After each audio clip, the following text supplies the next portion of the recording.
Mentari baru saja merangkak naik ketika Alia selesai menjemur pakaian di halaman belakang rumah kontrakan mereka. Udara pagi itu segar, ditemani kicau burung yang hinggap di pohon mangga tetangga. Rumah kontrakan yang mereka tempati memang kecil dan sederhana, tapi bagi Alia, itu sudah cukup.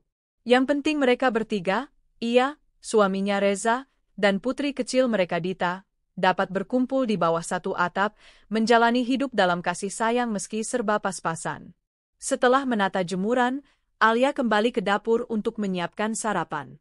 Tumis kangkung sederhana dan telur dadar hangat, ditemani sambal terasi kesukaan Reza. Tak lama, terdengar suara langkah kaki Reza keluar dari kamar mandi. Ia sudah rapi dengan kemeja kotak-kotak lengan panjang yang disetrika Alia semalam. "Mas, sarapan dulu ya sebelum berangkat," kata Alia lembut sambil menata piring di meja makan. Reza mengangguk, tampak tergesa. Ia menatap piringnya sebentar lalu mulai menyendok nasi. Alia duduk di depannya, sementara Dita, yang baru berusia 5 tahun, tengah merapikan boneka-bonekanya di sudut ruang tamu. "Makasih ya, Li," ucap Reza setelah beberapa suapan. "Kamu nggak pernah bosan nyiapin ini semua tiap hari." Alia tersenyum. "Itu udah tugas aku, Mas. Asal Mas sama Dita sehat dan bahagia, aku juga senang." Namun diam-diam, Alia memperhatikan Reza yang akhir-akhir ini sering tampak terburu-buru. Dulu, Reza selalu meluangkan waktu sebentar untuk bercanda dengan Dita sebelum berangkat kerja, atau sekadar menatap Alia dengan pandangan lembut yang membuat hatinya hangat. Tapi kini, tatapan itu terasa hambar, bahkan sering kosong. Alia mencoba mengusir pikiran buruk itu jauh-jauh. Mungkin Reza memang sedang stres dengan pekerjaannya di toko elektronik milik orang lain. Setelah sarapan, Reza buru-buru bangkit, merapikan dasinya di depan cermin dekat pintu. Alia menghampiri, membantu menata kerah kemeja suaminya. Ia menatap wajah Reza yang mulai menua, kulitnya sedikit kusam karena sering bekerja di bawah terik matahari. "Mas hati-hati di jalan, ya. Jangan lupa makan siang," pesan Alia seperti biasa. Reza mengangguk tanpa banyak bicara. Sekilas bibirnya tersenyum tipis, tapi Alia dapat merasakan senyum itu hambar. Ia menatap punggung suaminya yang menjauh, lalu menutup pintu perlahan. Setelahnya, ia menarik napas panjang. Hari-hari Alia penuh kesibukan domestik. Setelah membereskan rumah, ia memandikan Dita dan mengantar putrinya itu bermain ke rumah ibu-ibu tetangga. Sore hari, Alia menjemput Dita, lalu menyiapkan camilan sederhana, biasanya pisang goreng atau ubi rebus. Seringkali mereka duduk di teras rumah, menatap jalan kecil yang hanya sesekali dilalui orang. "Ayah kenapa sekarang jarang main sama Dita, Bu?" tanya Dita suatu sore sambil memeluk boneka kelinci lusuhnya. Pertanyaan itu membuat hati Alia mencelos. Ia merangkul putrinya, menahan air mata agar tak tumpah. "Ayah lagi sibuk kerja, sayang. Supaya kita bisa terus makan enak, dan nanti Dita bisa beli baju baru," jawab Alia berusaha ceria. Dita mengangguk polos, lalu melanjutkan bermain. Sementara itu, Alia memandang langit senja yang mulai memerah. Dalam hatinya, ada perasaan yang tak bisa ia jelaskan. Perasaan aneh yang terus mengganggu setiap kali ia melihat Reza pulang larut malam, atau ketika mendengar suaminya menjawab telepon dengan suara berbisik. Namun Alia mencoba menepis prasangka itu. Ia percaya Reza, lelaki yang dulu bersusah payah bersamanya sejak masih kos di kamar sempit dengan atap bocor. Malam itu Reza pulang hampir pukul 11. Alia yang sudah terkantuk-kantuk menunggu di ruang tamu, langsung bangkit membukakan pintu. "Mas capek ya? Mau aku ambilkan air hangat buat mandi?" tawarnya. Reza menggeleng. "Nggak usah, Li. Aku langsung tidur aja, badan pegel semua." "Kalau gitu aku pijitin deh," kata Alia lagi, berusaha tetap hangat. Tapi Reza menepis halus. "Aku mau sendiri dulu, Li. Ngantuk banget." Alia terdiam memandang Reza yang berjalan masuk kamar, melepas kemeja, lalu langsung membenamkan diri di kasur. Dulu, setiap kali pulang malam, Reza tak sabar memeluknya, menceritakan hari-harinya yang melelahkan sambil memuji betapa sabarnya Alia menunggu di rumah. Kini, semua terasa dingin, seolah mereka hanya dua orang asing yang kebetulan tinggal serumah. Alia mengambil selimut, menutupi tubuh Reza dengan hati-hati. Lalu ia duduk di pinggir ranjang, menatap wajah lelaki yang dulu begitu ia cintai. Air matanya jatuh tanpa bisa ia tahan. Dalam diam, ia berdoa dalam hati agar Tuhan menjaga rumah tangga mereka. Keesokan harinya, Alia sedang menjemur cucian ketika tetangga sebelah, Burini, menghampirinya. Wajah Burini tampak penuh rasa ingin tahu, membuat Alia sedikit gelisah. "Li, maaf ya kalau aku lancang," kata Burini sambil mendekat. "Tapi kemarin aku lihat suamimu naik motor sama perempuan cantik. Mereka kelihatan mesra banget. Kamu nggak apa-apa, kan?" Darah Alia serasa berhenti mengalir. Ia mencengkeram jemuran di tangannya erat-erat. "Perempuan? Maksud Burini siapa?" tanyanya berusaha tenang, meski suaranya bergetar. "Ya itu, aku nggak kenal. Tapi kayaknya dia orang kaya. Mobilnya aja Alphard parkir di depan toko tempat suamimu kerja. Hati-hati ya, Li. Zaman sekarang, banyak perempuan matre rebut suami orang." Alia menelan ludah susah payah. Dengan senyum kaku, ia hanya bisa berkata, "Iya Bu, makasih ya udah ngasih tahu." Begitu Burini berlalu, Alia masuk ke rumah dengan lutut lemas. Ia duduk di lantai dapur, merasakan hatinya diremas-remas. Air matanya mengalir begitu saja. Satu bagian hatinya ingin percaya Reza tak mungkin melakukan hal sekeji itu. Namun bagian lainnya mulai diliputi keraguan yang menakutkan. Malamnya, setelah Dita tidur, Alia memberanikan diri menanyakan pada Reza. "Mas, tadi Burini cerita lihat Mas sama perempuan. Siapa dia, Mas?" Reza yang tengah bermain ponsel langsung menatap tajam. "Kamu mulai dengerin omongan orang juga, ya? Nggak usah percaya gosip. Udah tidur sana." "Tapi Mas, beneran nggak ada apa-apa kan?" "Aku percaya kok sama Mas. Cuma..." "Udah, jangan panjang-panjang. Aku capek. Kamu mau rumah tangga ini ribut terus?" bentak Reza dengan suara keras. Alia terdiam. Bibirnya bergetar, matanya berkaca-kaca. Ia menunduk, memilih tak memperpanjang perdebatan. Ia tak ingin membuat Dita terbangun dan melihat orang tuanya bertengkar. Dalam hatinya, Alia hanya bisa berbisik, "Tuhan, tolong jagalah rumah tangga kami. Jangan biarkan cinta kami retak hanya karena godaan dunia." Hari-hari berikutnya terasa semakin dingin. Alia mencoba menghidupkan kembali kebersamaan mereka. Ia mulai menyiapkan makan malam lebih istimewa, membeli ikan laut kesukaan Reza meski harus mengurangi jatah belanja lain. Ia juga menyiapkan camilan kesukaan suaminya, berharap Reza akan lebih betah di rumah. Tapi upaya Alia seperti sia-sia. Reza semakin sering pulang larut malam, bahkan terkadang tidak pulang sama sekali. Ketika Alia menanyakan, Reza hanya berkata harus lembur di toko. Alia tak punya pilihan selain percaya. Ia tak ingin terlihat sebagai istri yang curigaan. Lagi pula, sejak dulu ia diajari orang tuanya untuk manut pada suami, sabar menghadapi ujian rumah tangga. Namun diam-diam, setiap malam Alia menangis sendirian. Ia merindukan masa-masa ketika Reza pulang membawa sekotak martabak hangat, lalu duduk bercanda bersama Dita. Ia merindukan genggaman tangan Reza yang dulu terasa menenangkan. Kini, genggaman itu sudah lama hilang. Alia hanya bisa memeluk Dita erat-erat di malam hari. Putrinya itulah satu-satunya alasan ia masih kuat berdiri. Ia tak tahu apa yang menantinya esok, tapi satu hal yang pasti, ia akan berjuang mempertahankan keluarganya sekuat tenaga. Sebab bagi Alia, rumah sederhana mereka adalah istana terindah. Dan Reza adalah raja yang dulu ia pilih dengan seluruh cinta dan keyakinannya. Ia tak pernah menyangka, badai besar sudah menunggu hanya beberapa langkah di depan. Badai yang akan menguji seberapa besar cintanya, atau justru menghempaskan segalanya sampai hancur berkeping-keping. Hari itu langit mendung sejak pagi, seolah tahu bahwa hari Alia akan dipenuhi awan kelabu. Setelah menyiapkan sarapan untuk Dita, Alia duduk di ruang tamu dengan gelisah.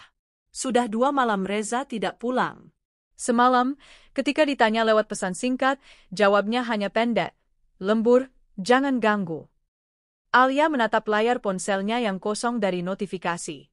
Hatinya seperti diiris-iris. Ia menoleh ke arah Dita yang tengah bermain boneka, lalu menarik napas panjang. Ia harus kuat demi putrinya. Namun bagaimanapun juga, Kegelisahan itu semakin menyesakkan dadanya. Tak ingin terus terjebak dalam rasa khawatir, Alia memutuskan pergi ke toko elektronik tempat Reza bekerja. Barangkali bisa mengajaknya makan siang bersama. Setidaknya, ia ingin memastikan suaminya baik-baik saja. Ia berpamitan pada tetangga untuk menitipkan Dita sebentar. Dengan hati yang penuh harap, Alia berjalan kaki menyusuri gang kecil menuju jalan raya untuk naik angkot. Sesampainya di depan toko, langkah Alia terhenti. Matanya membulat, dadanya serasa ditusuk ribuan jarum. Di sana, tepat di depan pintu toko, Reza berdiri berdampingan dengan seorang wanita cantik berambut panjang, mengenakan gaun mewah. Wanita itu tertawa manja sambil merangkul lengan Reza, sedangkan Reza membalasnya dengan senyum hangat, senyum yang sudah lama tidak Alia lihat sejak beberapa bulan terakhir. Alia bersembunyi di balik tiang listrik, menatap pemandangan itu dengan gemetar. Dari sudut itu, ia mendengar samar-samar percakapan mereka. "Sayang, nanti sore kita ke showroom mobil ya. Aku mau lihat-lihat Alphard terbaru. Kamu kan janji mau nemenin," kata wanita itu manja sambil menepuk pipi Reza. Reza tertawa kecil. "Iya, Nadine. Apapun buat kamu." Alia menutup mulutnya rapat-rapat menahan isak. Air matanya jatuh membasahi jilbabnya. Rasanya seperti ditikam dari belakang. Wanita itu pasti Nadine, nama yang beberapa kali terdengar dari bisik-bisik tetangga. Janda kaya raya, pemilik butik ternama di kota sebelah, yang kerap datang memesan barang elektronik mewah. Alia mematung lama. Ia baru tersadar ketika Reza dan wanita itu masuk ke mobil mewah yang diparkir di seberang toko. Dengan tubuh lemas, Alia memutar badan, berjalan terseok meninggalkan tempat itu. Setiap langkah terasa berat, seperti kakinya diikat beban batu.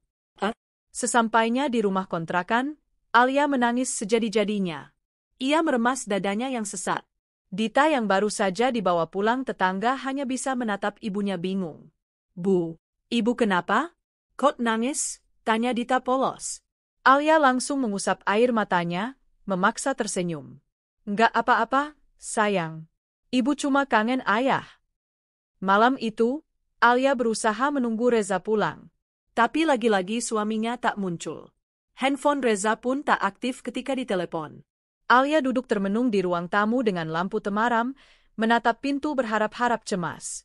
Tapi hingga ayam jantan berkokok dini hari, pintu itu tetap diam tak bergeming. Keesokan harinya, Alia dikagetkan suara ketukan keras di pintu. Bergegas ia membukanya, mendapati Reza berdiri di ambang dengan wajah datar. Tak ada rasa bersalah sedikit pun di matanya. "Mas?" suara Alia parau. "2 hari ini Mas kemana?" "Aku khawatir." Reza melengos masuk tanpa menatap istrinya. Ia melempar tasnya ke kursi, lalu duduk bersandar dengan kaki selonjor. "Alia, kita ngomong serius," kata Reza dingin. Hati Alia mencelos. Ia duduk di kursi berhadapan dengan suaminya. "Apa maksud Mas?" Reza menatap lurus, suaranya datar menusuk. "Aku mau kita pisah. Aku udah nggak bisa lagi sama kamu. Aku mau menikah sama Nadine." Dunia Alia seakan runtuh. Matanya membelalak, bibirnya terbuka tapi tak mampu mengeluarkan suara. Mas bercanda, kan?" bisik Alia dengan suara gemetar. Reza menggeleng. "Aku serius.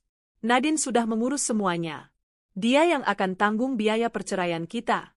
Dia juga mau bantuin biaya sekolah Dita kalau perlu." Alia menggeleng cepat, air matanya tumpah. "Mas, kita kan udah belasan tahun bareng-bareng. Susah senang kita jalanin sama-sama. Kamu tega banget mau ninggalin aku cuma karena dia lebih kaya." Reza hanya menatap kosong. "Aku capek hidup miskin, Li. Kamu nggak ngerti rasanya. Aku juga pengen ngerasain hidup enak, nggak harus mikir uang terus." Alia memegangi dada yang terasa nyeri. "Mas, kita kan dulu janji mau sama-sama sampai tua. Dulu Mas bilang cuma mau hidup sama aku. Apa semua itu bohong?" Reza menghela napas panjang. "Manusia bisa berubah, Li. Aku juga nggak nyangka akan kayak gini, tapi aku bahagia sama Nadine. Maaf." Alia memejamkan mata, air matanya mengalir makin deras. Dalam benaknya, Terbayang saat-saat dulu ketika ia dan Reza menggelar tikar di lantai sempit rumah kontrakan pertama mereka, makan nasi garam berdua sambil tertawa. Semua itu kini hanya kenangan pahit yang tercabik-cabik. Hari-hari setelah pengakuan Reza berjalan seperti mimpi buruk yang tak kunjung usai. Reza perlahan mulai jarang pulang, bahkan tak lagi memberi uang belanja. Alia terpaksa memutar otak lebih keras untuk menghidupi dirinya dan Dita. Ia menerima jahitan dari tetangga, berjualan kue kecil-kecilan, apapun agar dapur mereka tetap mengepul. Sementara itu, kabar tentang Reza yang hidup mewah bersama Nadine cepat menyebar. Orang-orang ramai membicarakan, sebagian datang ke Alia pura-pura menasihati, padahal hanya ingin memuaskan rasa ingin tahu. Sabarlah, Li, kata seorang ibu tetangga. Memang dasar laki-laki, kalau udah ketemu yang cantik dan kaya, lupa sama istri di rumah. Alia hanya menunduk, menahan isak. Malam-malamnya kini dipenuhi tangis dalam diam. Setiap kali Dita tidur, ia menekap mulut agar suara tangisnya tak membangunkan putrinya. Suatu sore, Reza datang lagi ke rumah membawa beberapa koper. Alia yang baru selesai menjemur pakaian menatap bingung. "Mas, ini apa?" tanyanya pelan. Reza menahan napas. "Aku mau ambil sebagian baju sama barang-barangku. Besok aku resmi pindah ke rumah Nadine." Alia memegangi pinggiran meja agar tak ambruk. "Mas serius? Mas mau tinggal sama dia? Gimana Dita?" "Dita tetap sama kamu. Nadine belum siap punya anak kecil di rumah. Tapi dia janji akan bantu biaya sekolah." Alia mengusap air matanya. "Mas, tolong jangan tinggalin kita. Dita butuh ayahnya." Aku masih sayang Mas." Namun Reza hanya menunduk, menghindari tatapan istrinya. Dengan cepat ia membereskan bajunya ke koper, lalu berjalan keluar tanpa menoleh lagi. Alia berdiri di ambang pintu memandangi punggung lelaki yang dulu ia cintai sepenuh jiwa, kini menjauh menuju mobil mewah yang terparkir di ujung gang. Mobil itu langsung melaju, meninggalkan debu dan segumpal rasa sakit yang begitu dalam. Beberapa hari kemudian, Alia resmi menerima surat cerai yang diantar oleh petugas. Tangannya gemetar saat menerima map coklat itu. Hatinya menjerit, tapi ia tak lagi punya tenaga untuk berontak. Semua sudah terlanjur terjadi. Yang kini tersisa hanya reruntuhan hati dan seorang putri kecil yang menatapnya dengan mata sendu. Malam itu, Dita memeluk ibunya erat-erat. "Ibu jangan sedih terus, ya. Nanti ibu sakit. Dita sayang ibu." Alia membalas pelukan putrinya dengan erat, menahan tangis yang menggenang di tenggorokan. "Ibu juga sayang sama Dita. Sangat, sangat sayang." Dalam hatinya, Alia berjanji, jika dulu cintanya pada Reza membuat ia rela hidup sederhana, maka kali ini cintanya pada Dita akan menjadi alasan terkuat untuk bangkit. Ia tidak mau selamanya dikasihani. Ia tidak mau terus dilihat rendah oleh orang-orang hanya karena ditinggal suami demi perempuan kaya. "Lihat saja, Reza," batinnya berkata pedih. "Akan kubuktikan kalau aku bisa lebih dari perempuan itu.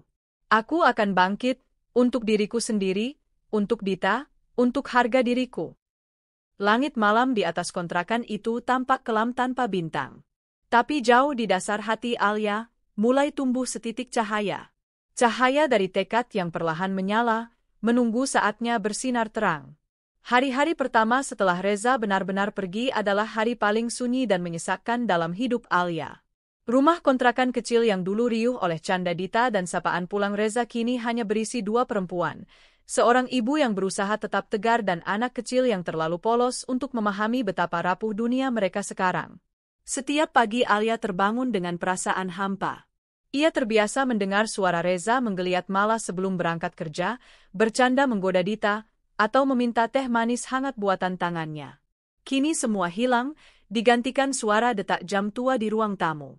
Dita, dengan kepolosan kanak-kanaknya, kerap bertanya, "Bu, ayah kok lama banget kerjanya? Kapan ayah pulang bawa martabak kayak dulu?" Pertanyaan itu selalu membuat dada Alia terasa terbakar. Ia menahan air mata, membelai rambut anaknya sambil berkata pelan, "Nanti, sayang. Mungkin ayah lagi banyak kerjaan." Tapi sesungguhnya Alia tak yakin apakah Reza akan muncul lagi di depan pintu rumah mereka.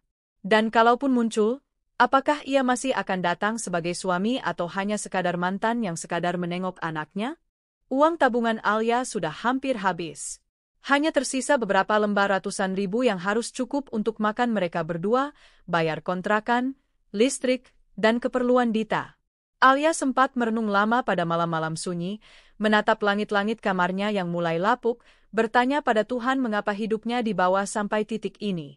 Namun, setiap kali ia melihat wajah Dita yang tertidur lelap memeluk boneka kelinci lusuhnya, muncul kekuatan baru dalam dirinya. Ia sadar, jika ia jatuh terlalu dalam, siapa yang akan menjaga Dita? Siapa yang akan memastikan putri kecil itu tetap makan dan sekolah? Suatu pagi, Alia duduk di dapur menatap sisa tepung terigu, gula pasir, dan beberapa pisang yang mulai layu. Matanya berbinar kecil. Ia teringat betapa dulu orang-orang di pengajian memuji bolu pisangnya. Perlahan ide itu muncul, mengapa tidak mencoba menjual kue? Tanpa pikir panjang, Alia mulai mengaduk adonan. Tangannya gemetar bukan hanya karena lelah, tetapi juga karena gugup. Inilah langkah pertama untuk mencoba bangkit. Setelah bolu pisang itu matang, ia memotong rapi dan menata di kotak plastik sederhana. Ia lalu memberanikan diri mengetuk pintu tetangga satu persatu, menawarkan kuenya. Bu, maaf ganggu. Ini saya coba jual bolu pisang. Kalau Bu Rini mau, satu kotaknya cuma 15.000. Beberapa tersenyum, beberapa menolak halus. Tapi tak apa. Dalam hati Alia menguatkan diri, ini memang awal yang berat. Setidaknya hari itu ia berhasil menjual 5 kotak, cukup untuk membeli beras dan sedikit sayur. Namun hidup tak semudah yang dibayangkan. Beberapa hari kemudian, pemilik kontrakan datang mengetuk pintu dengan wajah serius. Maaf ya, Bu Alia. Udah 3 bulan ini belum bayar kontrakan. Saya juga butuh uang buat nutup biaya rumah sakit istri saya, ujarnya pelan. Alia menelan ludah. Iya, Pak. Saya janji minggu depan saya bayar. Saya lagi usaha kecil-kecilan jualan kue. Mohon sabar sebentar lagi. Pemilik kontrakan hanya mengangguk dengan raut tak terlalu puas. Setelah pria itu pergi, Alia terduduk di ruang tamu, menatap Dita yang sedang menggambar rumah dengan krayon. Dita, Ibu janji kita nggak akan kemana-mana. Rumah ini tetap buat kita. Malamnya, Alia kembali membuat adonan bolu. Kali ini ia lebih nekat. Ia menitipkan dagangannya ke warung dekat gang, berusaha menembus rasa malu. Pemilik warung menatapnya ragu, tapi akhirnya bersedia membantu menjual dengan sistem bagi hasil. Suatu sore, saat Alia menata kue, datang Bu Rini menjemput pesanan. Li, bolu kamu enak banget. Anak-anak sampai rebutan. Besok aku pesan lagi ya, sekalian buat pengajian, katanya dengan senyum. Alia mengangguk penuh syukur. Alhamdulillah, Bu. Makasih banget udah bantu saya. Bu Rini menepuk bahunya pelan. Kamu tuh perempuan kuat. Suamimu nyerah di tengah jalan, malah kamu sekarang yang jadi sandaran Dita. Semangat terus ya. Ucapan sederhana itu menampar hati Alia. Ia tak ingin terus-menerus dikasihani. Ia ingin kelak orang memujinya bukan karena ia perempuan yang ditinggal suami, tapi karena ia berhasil bangkit, membuktikan dirinya lebih kuat dari luka. Luka yang mulai dijahit perlahan. Hari-hari Alia kini penuh dengan kesibukan baru. Subuh ia bangun menyiapkan sarapan Dita, lalu lanjut membuat adonan kue, mengukus, memanggang, mengemas. Setelah itu berkeliling menitipkan di warung-warung. Sore hari, ia menjemput Dita yang baru pulang bermain, memandikan dan menemani belajar menulis angka. Di malam hari, setelah Dita terlelap, Alia menatap layar ponselnya. Dari hasil menabung sedikit demi sedikit, ia membeli paket internet supaya bisa belajar memasarkan kue secara online. Ia memotret hasil bolunya dengan latar kain bersih, lalu mengunggah ke Facebook dan Instagram. Tak disangka, beberapa teman lama melihat postingannya. Li, kirim ke kantor ya. Teman-temanku juga mau coba. Atau, bisa nggak kalau aku pesen buat ulang tahun anak? Pesanan mulai berdatangan, meski kecil. Tapi setiap order adalah harapan baru yang menyalakan bara tekadnya. Alia merasa seperti perlahan merajut lagi hidupnya yang koyak. Suatu malam, Alia menuliskan dalam buku catatannya. Target bulan depan. Bayar tunggakan kontrakan. Beli oven listrik kecil. Tabung untuk seragam TK Dita. Ia menatap tulisan itu lama, lalu mengusap sudut matanya. Betapa sederhananya mimpi mereka. Tapi bagi Alia, mimpi itu lebih berharga dari rumah besar Nadine, lebih bernilai dari mobil mewah Reza. Suatu hari ketika Alia hendak mengantar pesanan kue ke perumahan komplek, ia tak sengaja berpapasan dengan mobil putih besar. Mobil itu berhenti di depannya. Kaca jendela terbuka, memperlihatkan wajah Reza yang duduk di kursi penumpang dengan Nadine di sampingnya. Reza tampak kaget melihat Alia menenteng kotak kue, berkeringat, memakai daster panjang dan jilbab sederhana. Nadine memandang Alia dengan tatapan meremehkan, lalu merangkul lengan Reza manja. "Sayang, lama amat sih," rengek Nadine. Reza hanya mengangguk kikuk, matanya bertemu dengan tatapan Alia yang tenang. Namun di sana tak ada lagi permohonan, tak ada lagi luka yang memohon dikasihani. Hanya sorot tegas seorang perempuan yang tengah berjuang keras. Alia menunduk sopan, lalu melangkah melewati mobil itu. Di dalam hatinya bergetar hebat, tapi ia berkata dalam diam, "Tunggu saja, suatu hari kamu akan menyesal memilih meninggalkan aku dan Dita." Malam itu Alia duduk di samping Dita yang tertidur. Ia mengusap pipi putrinya lembut. Dita mengigau kecil memanggil ayahnya. Alia memejamkan mata, menahan genangan air mata yang hampir jatuh. Dalam bisik pelan, ia berjanji, "Ibu nggak akan biarin Dita kekurangan. Ibu janji kita bakal lebih bahagia, meski tanpa ayah."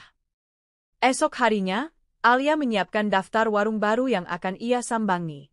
Setiap langkah kaki menapaki jalanan panas, setiap senyum menahan malu saat menawarkan dagangan, adalah sebuah perjuangan. Perlahan tapi pasti, hidup Alia mulai bergerak maju. Dalam diri Alia, perlahan tumbuh kepercayaan diri yang belum pernah ia rasakan. Bukan lagi karena ia ingin membuktikan sesuatu pada Reza, tapi karena ia sadar betapa berharganya dirinya, sebagai perempuan, sebagai ibu, sebagai manusia yang punya martabat. Hari-hari Alia kini penuh denyut semangat baru. Ia masih bangun sebelum subuh, menyiapkan sarapan sederhana untuk Dita, lalu langsung bergerak ke dapur. Bau harum bolu pisang, donat, atau kue lumpur kini menjadi aroma sehari-hari di rumah kontrakannya yang dulu selalu sepi. Dari hasil jerih payahnya, perlahan Alia bisa menutup tunggakan kontrakan. Bulan itu, ketika ia menyerahkan uang ke Pak Harto, si pemilik kontrakan, tangan Alia gemetar menahan haru. Pak Harto pun mengangguk sambil menepuk pundaknya. "Bagus, Bu Alia. Terus semangat. Saya lihat ibu makin maju sekarang." Pulang ke rumah, Alia langsung memeluk Dita yang tengah menggambar. "Kita nggak akan diusir dari rumah ini, Nak. Kita akan tetap di sini, sama-sama terus," bisiknya. Tak cukup sampai di situ, Alia mulai memberanikan diri menerima pesanan dalam jumlah banyak. Dari mulut ke mulut, kabar tentang kuenya yang lembut dan wangi menyebar. Kadang seorang ibu pesan 2 loyang bolu untuk arisan, kadang tetangga sebelah pesan donat puluhan biji untuk acara ulang tahun anak. Pada awalnya, Alia kesulitan memenuhi pesanan dalam jumlah besar. Dapur kontrakan sempit, kompor hanya 2 tungku, loyangnya pun terbatas. Tapi Alia tidak menyerah. Ia menabung lebih gigih, mengumpulkan keuntungan sedikit demi sedikit dari setiap kotak kue yang terjual. Hingga suatu hari, datang momen kecil yang membuatnya merasa langkahnya tak sia-sia. Saat itu ia ke toko peralatan dapur membawa uang hasil tabungan, membeli oven listrik mungil yang selama ini hanya bisa ia tatap dari kaca etalase. Penjualnya sampai tersenyum lebar melihat Alia memeluk kardus oven itu seolah memeluk bayi. "Ini baru rejeki hasil jerih payah sendiri, Pak," kata Alia menahan rasa bangga. Beberapa bulan berjalan, usaha Alia semakin stabil. Dengan oven baru, produksinya meningkat 2 kali lipat. Ia pun mulai melayani pesanan roti isi dan nastar yang belakangan banyak diminati untuk bingkisan. Suatu pagi, handphone Alia berdering. Ternyata pesan WhatsApp dari seorang pelanggan baru yang mendapat nomor Alia dari status Facebook temannya. "Bu Alia, saya butuh snack box 100 kotak buat acara kantor minggu depan. Bisa?" Alia sempat melongo. 100 kotak. Jumlah itu dulu bahkan tak pernah ia bayangkan. Namun ia menguatkan diri. Dalam hatinya berbisik, "Kalau orang lain bisa, aku juga pasti bisa." Ia membalas dengan sopan, "Insya Allah bisa, Bu." Nanti saya buatkan contoh paketnya dulu ya. Hari-hari berikutnya Alia nyaris tak tidur. Ia sibuk menyiapkan resep, mencoba berbagai kombinasi roti, bolu mini, dan risoles agar kotak snacknya istimewa. Ketika hari pengiriman tiba, tangannya gemetar menata kotak di atas meja. Namun saat perwakilan kantor itu datang menjemput pesanan, wajahnya tampak sumringah. Wah, ini cantik banget tampilannya, Bu Alia. Semoga enak juga ya. Nanti saya kabari kalau bos mau order lagi. Begitu mobil kantor itu pergi membawa kotak-kotak snacknya, Alia terduduk, menutup wajah dengan kedua tangan. Ia menangis terisak, tapi kali ini bukan tangis sedih, melainkan haru. Tuhan mulai menunjukkan bahwa setiap tetes air matanya dulu tidak sia-sia. Sejak itu, order besar datang silih berganti. Tak jarang Alia kewalahan mengerjakannya sendiri. Melihat ibunya kelelahan, Dita kadang duduk di bangku dapur membantu menabur meses di atas donat. Gadis kecil itu senyum-senyum bangga ketika melihat loyang penuh roti yang mengembang cantik. Ibu, nanti kalau Dita gede Dita mau bantu jualan kue juga, katanya polos. Alia mengusap pipinya, menahan isak haru. Nggak usah, sayang. Nanti kalau Dita sudah besar, Dita sekolah tinggi, biar jadi dokter atau guru. Ibu yang jualan kue terus, supaya Dita bangga punya ibu. Sore hari rumah kontrakan mereka ramai dengan orang yang datang mengambil pesanan. Anak-anak tetangga kadang menengok iseng, mengintip loyang berisi kue warna-warni. Alia tak segan memberi sepotong gratis pada mereka. Hatinya hangat. Dulu, rumah ini sunyi seperti kuburan. Sekarang, penuh kehidupan. Suatu hari Alia dikontak pemilik toko sembako besar dekat pasar. Bu Alia, saya lihat kue ibu banyak disukai. Gimana kalau ibu rutin supply ke toko saya seminggu 3 kali? Nanti kita sistem konsinyasi aja. Alia hampir tak percaya. Kesempatan itu seperti lompatan besar. Ia mengiyakan dengan rasa syukur melimpah. Setiap 3 hari sekali ia mengantar puluhan kotak kue beraneka rasa ke toko tersebut. Dari situ penjualannya naik drastis. Namanya pun mulai dikenal. Ada yang sengaja datang jauh-jauh hanya untuk membeli kuenya. Bahkan beberapa orang meminta Alia buka kursus kecil-kecilan. Ibu ajarin bikin bolu dong. Aku mau usaha juga kayak Ibu Alia, kata seorang ibu muda yang baru pindah dari kota sebelah. Alia tersenyum, hatinya menghangat. Tak pernah ia bayangkan dulu, dirinya yang hanya istri sederhana, kini malah ditanya resep bisnis. Suatu sore saat Alia hendak menjemput Dita dari tempat mengaji, sebuah mobil berhenti di depan rumah kontrakannya. Pintu terbuka, memperlihatkan Reza turun dengan wajah ragu. Alia sempat terdiam, jantungnya berdetak tak karuan. Mas Reza? Ada apa? Tanyanya hati-hati. Reza menatap Alia lama, seolah menilai penampilannya. Alia memang kini tampak lebih segar. Kerudungnya bersih rapi, tubuhnya lebih kurusan tapi bugar, tangannya cekatan mengangkat kotak kue yang hendak dibawa. Rumah kontrakan pun tak lagi tampak kusam, terasnya bersih, pot-pot bunga tersusun manis. Alia, aku cuma mau lihat Dita. Nadine lagi sibuk, jadi aku sempat mampir, ujar Reza canggung. Alia mengangguk singkat. Dita masih di TPQ, Mas. Nanti maghrib pulang. Reza memandang sekeliling rumah dengan tatapan aneh, lalu menatap Alia. Kamu sekarang sibuk banget ya jualan? Dengar-dengar sampai masuk toko besar? Alia menatap mata Reza tenang. Tak ada lagi perasaan inferior. Iya, Mas. Alhamdulillah. Rezeki Dita juga. Reza mengangguk pelan. Ada sesuatu di sorot matanya, mungkin rasa kagum, mungkin penyesalan. Tapi Alia sudah tak ingin lagi menebak. Luka itu sudah terlalu lama ia jahit sendiri. Malam harinya, Alia duduk di serambi memandangi bintang. Dita sudah tidur, memeluk boneka kelinci tua yang kini makin lusuh. Dalam hati Alia menatap hidupnya ke depan. Ia memejamkan mata, berbisik lirih, terima kasih, Tuhan. Kau tunjukkan jalan buatku. Dulu aku pikir hidupku hancur waktu ditinggal Reza. Tapi ternyata, aku justru menemukan diriku sendiri. Alia tersenyum kecil. Luka di hatinya belum benar-benar hilang, tapi kini ia tak lagi dikuasai rasa sakit. Ia ingin terus maju, membesarkan usahanya lebih besar lagi. Kalau rezeki mengizinkan, Ia ingin suatu hari membeli rumah kecil sendiri agar tak lagi menumpang kontrakan. Keesokan pagi, Alia bangun sebelum azan subuh. Ia mencium pipi Dita, lalu menyiapkan air hangat. Setelah sholat, ia menata bahan kue di meja, memeriksa stok tepung dan mentega. Hari ini ada pesanan 100 donat coklat tabur keju. Ia tersenyum pada diri sendiri. Siapa sangka perempuan yang dulu hanya mengandalkan uang belanja dari suami, kini bisa memegang sendiri kendali hidupnya? Siapa sangka ia bisa bangkit bukan hanya untuk bertahan, tapi untuk tumbuh dan memberi contoh kekuatan pada putrinya? Saat menata donat dalam kotak plastik, Alia berbisik, "Lihat nanti, Reza. Lihat nanti dunia. Aku, perempuan yang kamu tinggalkan demi harta, akan lebih hebat dari yang pernah kamu kira.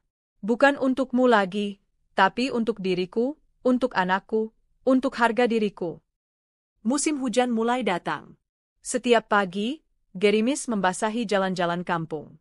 Namun di rumah kontrakan Alia, hawa tetap hangat oleh aroma kue yang terus menguar dari dapurnya. Oven kecil tak pernah benar-benar mati. Kompor selalu sibuk. Alia bahkan kini mempekerjakan satu tetangga, Sri, untuk membantu mengaduk adonan atau memotong kertas alas kue. "Alhamdulillah ya Bu Alia, saya juga kebantu. Daripada nganggur di rumah, sekarang bisa bantu beliin susu anak," kata Sri suatu hari sambil tersenyum. Alia balas tersenyum. Dalam hatinya merasa haru, dari usaha kecil yang dulu dimulai karena terdesak, kini ia bahkan bisa membuka rezeki untuk orang lain.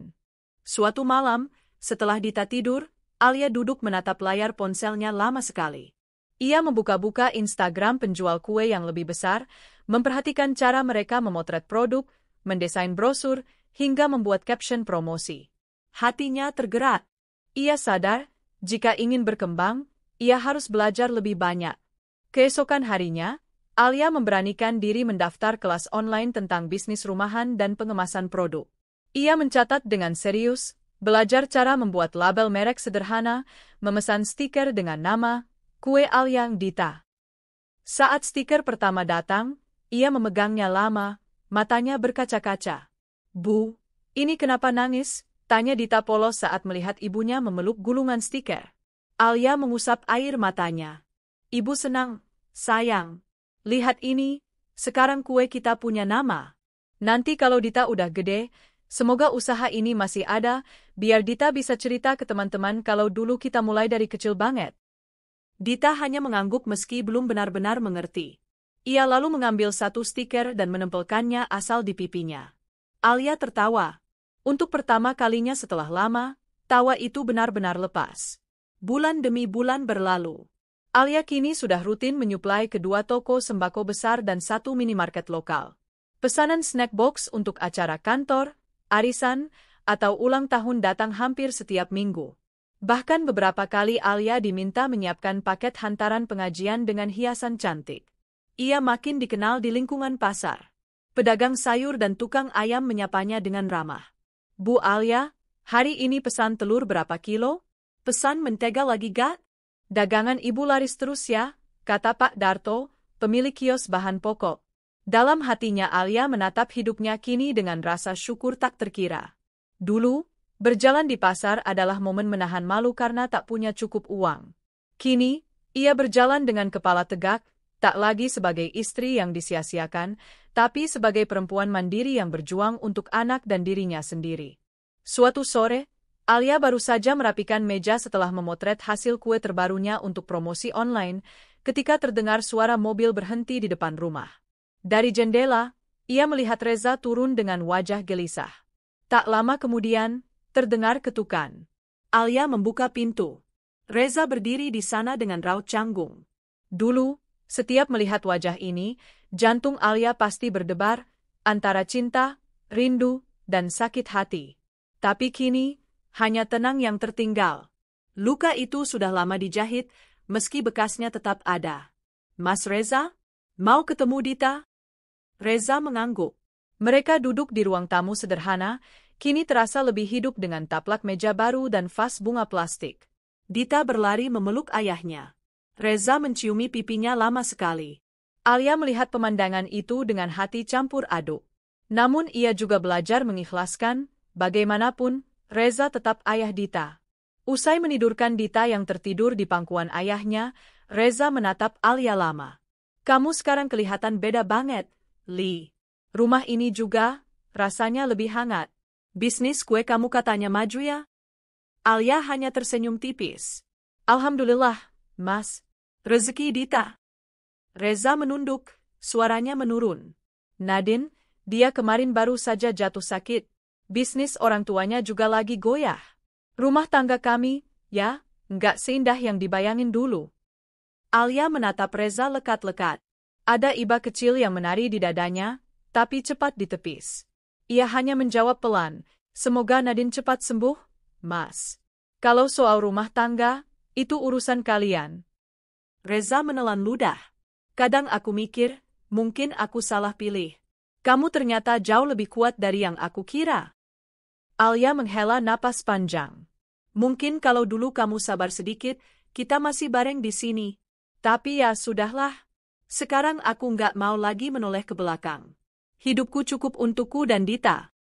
Reza tertunduk.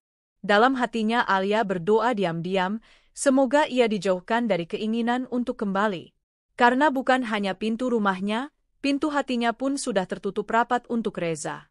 Beberapa minggu kemudian, kelurahan setempat mengadakan bazar UMKM.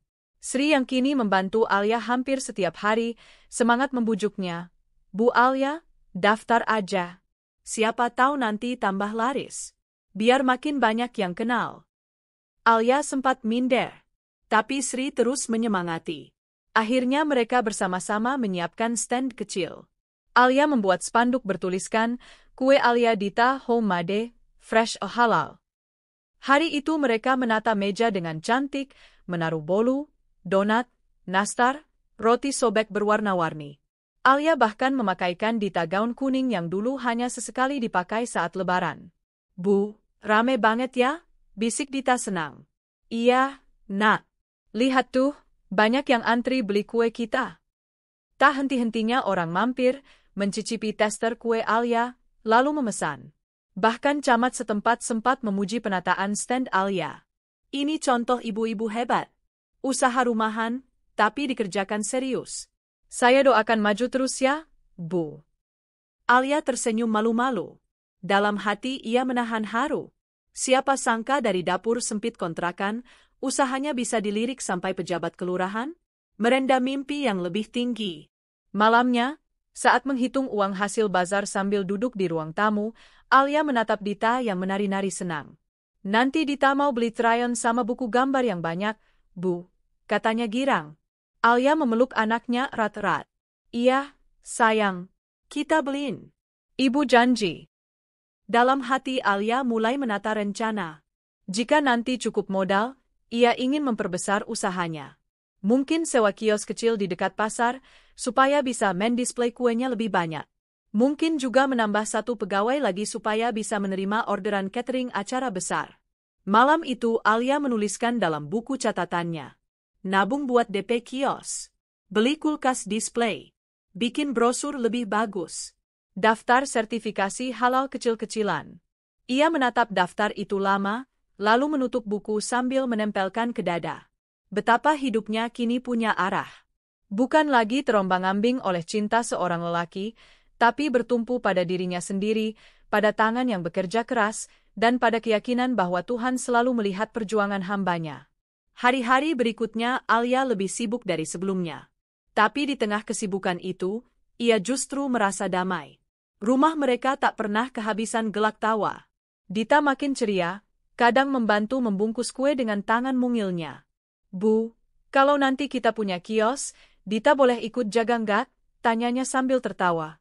Boleh dong, nanti kamu yang kasih uang kembalian ke pembeli ya, kata Alia.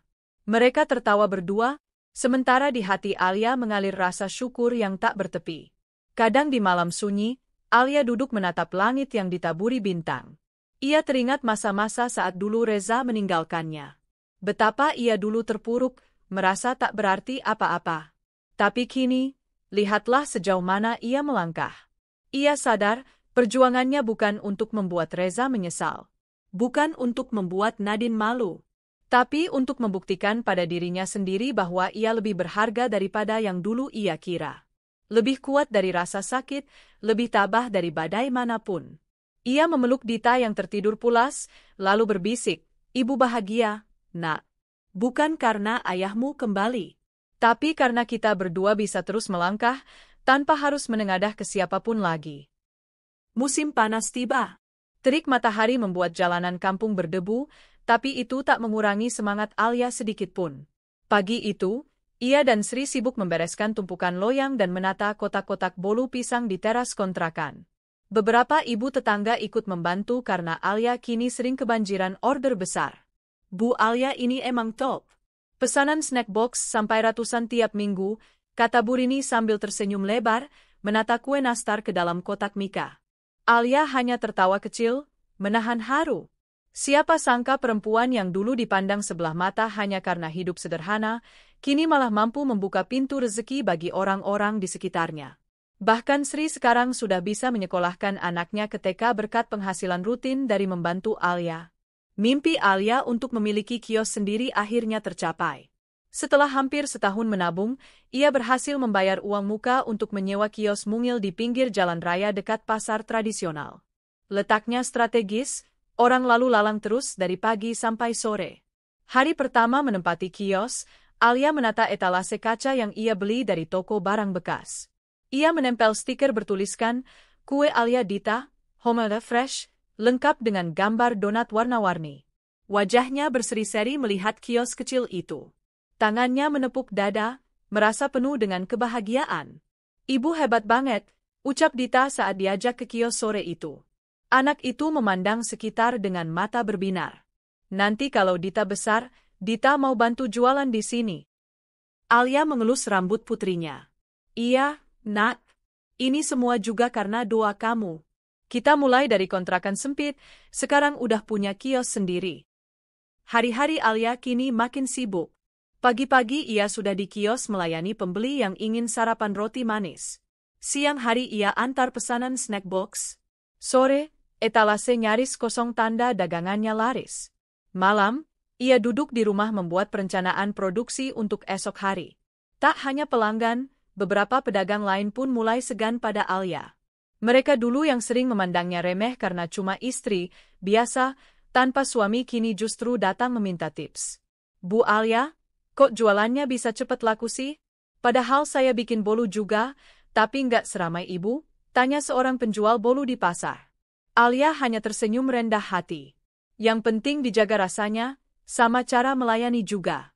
Orang tuh suka kalau dilayani ramah, kalau dengar kata, "Makasih ya Bu, ditunggu lagi besok," rasanya beda. Ia selalu menjawab dengan sabar, tanpa menyombongkan diri. Dalam hatinya, ia tahu bahwa rasa sakit yang pernah ditelan dulu menjadi guru terbaik. Dari dihina, ditinggalkan, hingga harus menahan lapar, semua membuatnya kuat dan mengerti bagaimana memperlakukan orang dengan baik.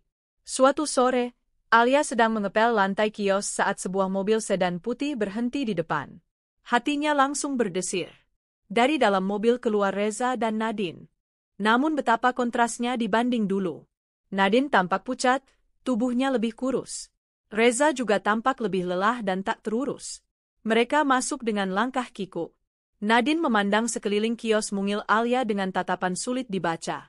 Reza membuka percakapan dengan suara pelan. "Alia, kami kebetulan lewat sini. Nadine pengen beli kue buat cemilan." "Oh, iya Mas. Mau pesan apa?" jawab Alia dengan nada biasa saja. Ia sudah terlalu kebal dengan luka masa lalu. Nadine meraih donat dari etalase kaca. Tangannya sempat gemetar. Alia memperhatikan sekilas.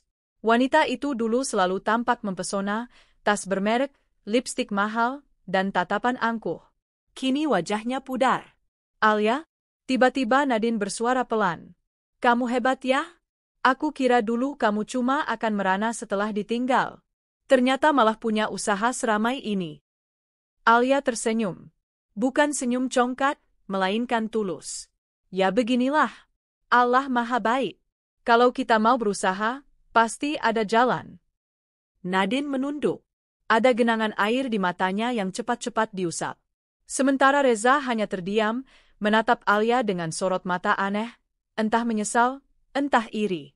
Saat mereka pergi, Sri yang sedari tadi membantu menata rak menatap Alia sambil berbisik. Bu, lihat enggak? Pak Reza sama Bu Nadine kayaknya lagi susah ya. Jauh banget sama dulu. Alia hanya menghela napas pelan. Iya, Sri. Hidup tuh muter, enggak selamanya di atas. Makanya kita kalau lagi seneng jangan sombong. Kalau lagi susah, sabar aja. Dalam hati Alia malah mendoakan diam-diam agar Reza dan Nadine diberi jalan yang baik. Bukan karena ia masih mencintai Reza, tapi karena ia ingin hatinya bersih, tak mau hidup dipenuhi benci. Beberapa bulan berjalan, kios Alia makin ramai. Ia bahkan membuka lowongan untuk satu pegawai tambahan khusus membantu di kios, supaya Sri lebih fokus membantu di rumah produksi. Setiap orang yang bekerja padanya adalah tulang punggung keluarga juga, yang anak-anaknya membutuhkan biaya sekolah. Suatu hari ketika menata daftar gaji, Alia merasa matanya panas. Ia dulu takut tak bisa memberi makan Dita, takut kehilangan rumah kontrakan. Kini ia malah bisa membantu banyak ibu di lingkungannya mendapat penghasilan. Betapa Tuhan sungguh maha membolak-balikkan keadaan. Di kampungnya, Alia kini sering diminta bicara saat ada pertemuan PKK. Ia diminta bercerita bagaimana mulai usaha dari nol. Banyak ibu rumah tangga yang tampak antusias. Kalau Bu Alia aja bisa dari rumah kontrakan, kita juga pasti bisa ya Bu, seru salah seorang warga. Alia tersenyum, lalu menunduk menahan haru. Semua orang bisa kok Bu. Asal sabar, rajin, sama jangan malu belajar. Kalau jatuh ya bangun lagi. Dita kini duduk di kelas 2 SD. Setiap pagi Alia mengantar Dita ke sekolah, lalu lanjut membuka kios. Dita tumbuh jadi anak ceria dan pintar. Setiap menerima nilai bagus, ia langsung berlari pulang menunjukkan pada ibunya. Bu, Dita dapat 100 nih di ulangan matematika, katanya suatu siang sambil melompat-lompat. Alia memeluk putrinya erat. Alhamdulillah, ibu bangga banget sama Dita. Tak jarang Dita ikut duduk di kios sepulang sekolah, mengerjakan PR di bangku plastik dekat meja kasir. Kadang ia membantu membungkus kue kecil-kecilan. Melihat semua itu, Alia merasa hidupnya lengkap. Meski tak ada Reza, meski dulu pernah diremehkan habis-habisan, sekarang ia punya cinta paling murni yang tak akan meninggalkannya, cinta seorang anak pada ibunya. Malam itu, Alia duduk di serambi kios setelah tutup. Ia memandang jalanan yang perlahan sepi, lampu jalan berkedip, dan angin malam berhembus lembut. Dalam dada terasa damai sekali. Ia menatap langit lalu berbisik pelan, "Ya Allah, terima kasih. Dulu aku pikir hidupku sudah selesai waktu ditinggal Reza. Tapi ternyata disinilah awal aku benar-benar hidup." Ia menoleh ke dalam kios. Melihat etalase kosong karena laku terjual, melihat ke tembok kios yang ia cat sendiri bersama Sri dan Dita, melihat banner nama usahanya. Semua itu bukti jerih payah. Bukti kalau air mata dulu tak sia-sia. Suatu ketika, Reza kembali datang untuk menjemput Dita menginap sehari. Kali ini Nadine tidak ikut. Alia menyiapkan tas kecil Dita, memeriksa ulang baju ganti dan buku menggambar putrinya. Sebelum berangkat, Reza menatap Alia lama. "Kamu kelihatan lebih bahagia sekarang, Li." Alia menatap balik. "Iya, Mas. Karena sekarang aku bisa berdiri di kakiku sendiri. Aku nggak lagi takut ditinggal siapapun. Hidupku cukup dengan Dita, dan dengan Allah yang selalu nolongin." Reza hanya mengangguk pelan, seolah ingin berkata banyak tapi urung. Saat mobilnya pergi, Alia tak lagi merasakan perih. Ia masuk ke kios, mengambil nota pesanan untuk besok sambil bersenandung kecil. Malamnya, Alia tidur memeluk Dita yang sudah kembali ke rumah. Ia mengecup kening anaknya, menatap wajah polos yang dulu menahannya untuk tak menyerah. Dalam hatinya ia tak lagi ingin membuktikan pada siapapun, termasuk pada Reza atau Nadine. Kini semua perjuangannya hanya untuk dirinya sendiri, untuk harga diri dan kebahagiaan yang ia rajut pelan-pelan. Karena ternyata, lebih dari segalanya, kemenangan terindah adalah saat kita bisa bangkit dari luka paling dalam dan tetap memilih untuk bersyukur. Hari-hari Alia kini berjalan dalam ritme yang menyenangkan. Usahanya stabil, kios makin ramai, bahkan pelanggan datang dari luar kota hanya karena membaca testimoni orang-orang di media sosial. Sri dan pegawai lain juga bekerja dengan tulus, Mereka sudah seperti keluarga sendiri. Suatu pagi, ketika Alia membuka kios, seorang pelanggan lama datang sambil membawa temannya. Mereka memuji rasa kuenya yang tak pernah berubah, selalu lembut, wangi, dengan rasa manis pas yang membuat orang ketagihan. Aku sengaja ajak temanku ke sini, Bu Alia. Katanya mau pesen snack box untuk acara keluarga di kota, kata pelanggan itu. Alia tersenyum. Alhamdulillah, terima kasih banyak ya Bu, sudah percaya sama kue-kue saya. Hati Alia menari bahagia. Usahanya bukan hanya menafkahi, tapi juga membangun harga dirinya. Tiap sen yang ia dapatkan adalah hasil kerja keras dan doa panjang yang pernah ia panjatkan sambil menangis di sajadah. Tahun itu, kabar paling membahagiakan datang. Dengan tabungan yang selama ini ia sisihkan, ditambah sedikit pinjaman koperasi UMKM, Alia akhirnya mampu membeli sebuah rumah kecil di pinggiran kota. Bukan mewah, tapi jauh lebih baik dari kontrakan lamanya. Ada halaman mungil tempat Dita bisa menanam bunga, ada ruang tamu lega untuk menerima pelanggan kalau mau pesan langsung. Hari ketika pindahan, Alia menatap kunci rumah barunya dengan tangan gemetar. Air matanya menetes tanpa bisa ditahan. Dita berlari-lari dari ruang ke ruang sambil tertawa, lalu memeluk ibunya erat. Ibu, kita nggak ngontrak lagi ya sekarang? Tanyanya polos. Alia mengangguk, menahan sesak di dadanya karena terlalu haru. Iya, sayang. Ini rumah kita sendiri. Rumah Dita juga. Kita nggak akan diusir siapapun lagi. Di malam pertama, Alia duduk di teras rumah barunya, menatap bulan yang bulat sempurna. Ia teringat saat dulu menangis dalam gelap, memikirkan masa depan Dita yang suram tanpa ayah. Tapi lihatlah kini, Tuhan tak pernah menutup pintu rezeki bagi hambanya yang sabar. Kios Alia tetap beroperasi seperti biasa. Namun dengan rumah baru yang halamannya lebih luas, Alia kini bisa membuat dapur produksi yang lebih besar. Ia membeli mixer baru, 2 oven listrik tambahan, serta beberapa meja stainless steel. Sri sampai melongo waktu pertama kali melihat semua itu. Ya Allah, Bu Alia. Dulu kita ngulen adonan di lantai, sekarang kayak punya pabrik kecil, katanya tertawa. Alia tertawa bersama Sri. Iya, Sri. Alhamdulillah. Rezeki kamu juga ini.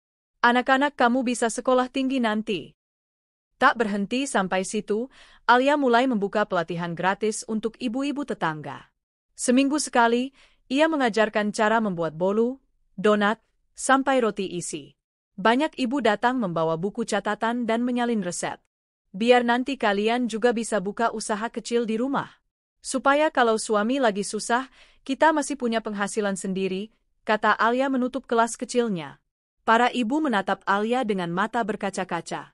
Mereka tak hanya melihat Alia sebagai penjual kue, tapi juga teladan bagaimana seorang perempuan bisa bangkit dari keterpurukan.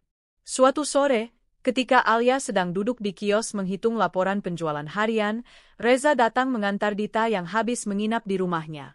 Sekarang Nadine sudah jarang muncul, Alia dengar kabar bisnis keluarga Nadine makin lesu. Kehidupan mereka tak semewah dulu. Reza menurunkan tas Dita, lalu menatap kios yang makin ramai. Di depan kios sudah terparkir motor-motor pembeli yang menunggu pesanannya. Kamu, makin sukses aja ya, Li, kata Reza pelan. Alia hanya mengangguk kecil. Alhamdulillah, Mas.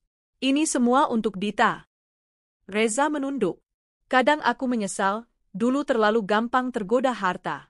Padahal ternyata kamu jauh lebih kuat dari yang pernah aku bayangin. Alia menatap Reza dengan pandangan yang datar tapi damai. Luka hatinya sudah lama sembuh, hanya menyisakan bekas tipis sebagai pengingat. Nggak usah disesali, Mas. Saya juga udah nggak dendam. Kita masing-masing dapat jalan sendiri. Saya bahagia dengan hidup saya sekarang, dan semoga Mas juga bisa bahagia dengan jalan Mas. Reza menatapnya lama, lalu mengangguk pelan sebelum pamit. Saat mobilnya menjauh, Alia justru merasakan plong luar biasa. Tak ada lagi beban masa lalu yang menahan langkahnya. Kini ia benar-benar merdeka. Dita kini duduk di kelas 4 SD. Prestasinya bagus sekali. Setiap ada lomba menggambar, Dita sering bawa pulang piala kecil untuk dipajang di ruang tamu. Ibu, nanti kalau Dita udah besar, Dita mau buka toko kue juga ya, tapi yang ada pojok baca biar anak-anak bisa sambil belajar, katanya suatu malam sambil memeluk Alia. Alia mengusap pipi putrinya dengan rasa bangga yang meluap. Iya dong. Dita boleh punya mimpi setinggi langit. Nanti ibu bantu doain, bantu bikin adonan juga kalau perlu. Hati Alia hangat. Ia sadar perjuangannya selama ini bukan hanya soal membuktikan diri pada Reza atau dunia. Tapi untuk Dita, agar anak itu tumbuh dalam cinta, dalam rasa aman, dalam keteladanan bahwa seorang perempuan tak harus menggantungkan hidup pada siapapun. Namanya kini makin terdengar. Ia pernah diwawancara radio lokal tentang kisahnya memulai bisnis dari nol. Wartawan kecil-kecilan datang ke kiosnya untuk membuat liputan. Tapi Alia tak pernah berubah. Ia tetap melayani pembeli sendiri, menanyakan kabar mereka, tak sungkan memberi bonus beberapa biji donat kalau ada pelanggan lama datang. Sri sering bercanda, Bu Alia ini meski udah terkenal tetap aja humble banget. Saya bangga banget kerja sama Bu Alia. Alia hanya tertawa, lalu merangkul Sri. Kita semua sama, Sri. Sama-sama cari makan buat anak. Saya juga nggak akan sampai sini kalau nggak dibantu kamu dari dulu. Malam itu, setelah kios tutup dan semua pegawai pulang, Alia duduk di ruang tamunya yang kini sudah dicat hangat warna krem. Di dinding tergantung foto Dita waktu juara lomba menggambar. Ada juga figura kaligrafi kecil bertuliskan, syukur. Alia meneguk teh jahe pelan. Dalam hatinya terbit rasa damai yang sulit diungkap kata. Dulu, ia pernah merasa hidupnya hancur ketika Reza pergi membawa cintanya pada wanita lain. Tapi Tuhan Maha Tahu. Tuhan menyiapkan jalan yang lebih indah. Jalan yang mungkin berliku dan menuntut air mata, tapi sampai juga pada kebahagiaan hakiki. Ia berbisik pada dirinya sendiri, dulu aku mau buktikan kalau aku bisa lebih dari pelakor itu. Sekarang, aku udah nggak peduli lagi sama mereka. Karena ternyata kebahagiaan itu soal kita bisa memaafkan, menerima, lalu melangkah lebih jauh. Pagi berikutnya, Alia membuka kios dengan senyum paling lebar. Dita menemaninya sebelum berangkat sekolah, membantu menata donat berwarna-warni di etalase. Beberapa pelanggan sudah antre meski matahari belum tinggi. Ibu semangat ya jualannya, kata Dita ceria sebelum naik ojek sekolah. Alia melambai. Semangat juga belajarnya ya sayang. Saat kios makin ramai, Alia berdiri tegak di balik meja kasirnya. Melihat kerumunan orang yang hilir mudik, mendengar suara tawa pegawainya, mencium wangi kue hangat yang baru keluar oven, hatinya penuh syukur. Ia sadar, ini semua bukan soal balas dendam pada masa lalu. Bukan untuk membuktikan pada Reza atau Nadine. Ini tentang menepati janjinya dulu pada diri sendiri, pada Dita, dan pada Tuhan, bahwa ia akan bangkit, bertahan, dan menjadi jauh lebih kuat dari yang siapapun kira. Dan hari ini, ia sudah melampaui semua itu.